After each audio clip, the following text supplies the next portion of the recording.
I've always wanted to review something older than the NES just to give it a little bit more variety, but I wasn't really sure how to find a solution until now. Today we're looking at Activision Classics for the Atari 2600 being played on a PlayStation. I don't know, this is confusing. This is a collection of games from the gaming studio of, you guessed it, Activision, the studio responsible for the Call of Duty games, which I have such an intense love-hate relationship with. The title's a little confusing. I mean, on the side of the jewel case it says Activision Classics, but on the cover it says a collection of Activision Classic games for the Atari 2600. But I'm just going for Activision Classics. But I've been trying to avoid collection video games just because I feel like games should be viewed by themselves as a whole instead of, as a collection. But Atari games are just so simple and basic, I don't really know if I'd be able to generate a review just on one individual game. Like, I have Mega Man and Sonic Collection video games for the PS2, but again, that's not really fair to the original games themselves, just to clump them all together and review the whole collection. Also, I have to point out right here that this game has a save feature in case you want to save all those high scores. I've never been a person to play for score, but I guess in this situation, since they're just Atari games, it kind of makes sense. So should I just play each game and tell you what I think? I don't know, I didn't really plan this out very well. My brother and I would always play Highway, mainly because we didn't really have access to Frogger, and this was the closest thing. It's pretty much the premise of the game. You just have to cross the highway, and you're a chicken. You can't move side to side, but at least you can choose different locations and difficulties.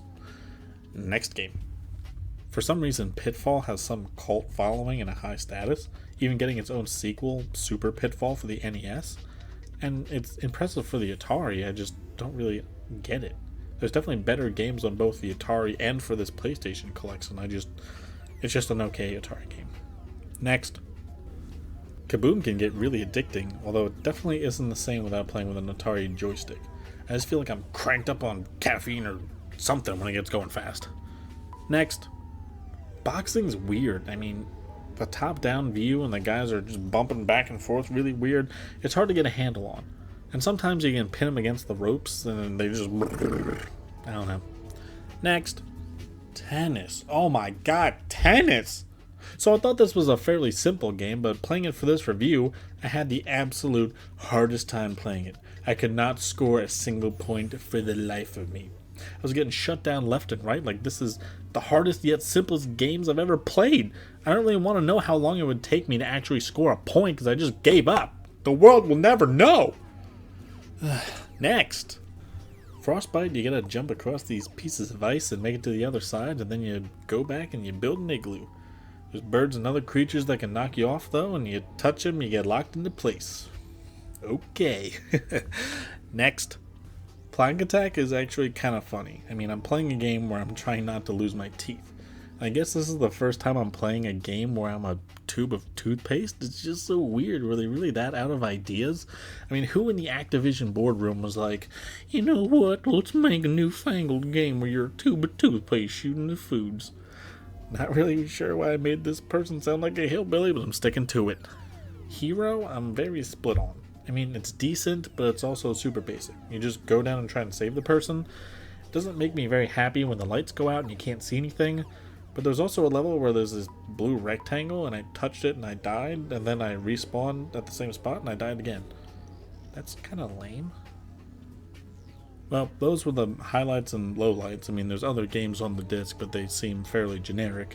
But I feel like doing this review is almost philosophical for me. I mean, I review newer games than these and I complain and nitpick about various aspects when games like this were the norm 10 to 20 years earlier.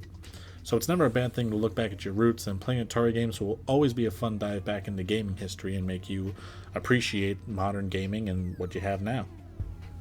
That being said, these are all pretty bare bones games, and it truly does take about 30 of them to really provide a decent playtime with this collection as a whole, but certainly there's at least one of them you can enjoy if you pick up a copy yourself. As with most games I talk about, this one falls somewhere in the middle, probably closer to the lower end. I just feel like none of the games really stood out for being overly fun or overly time consuming to play, so that's just the sad reality. Sorry. Well, I guess I've reviewed Atari. Sort of. I can check it off a list? I don't know. Hope you enjoyed this one. Thanks for watching. Another review in the chamber for next time, so stay tuned.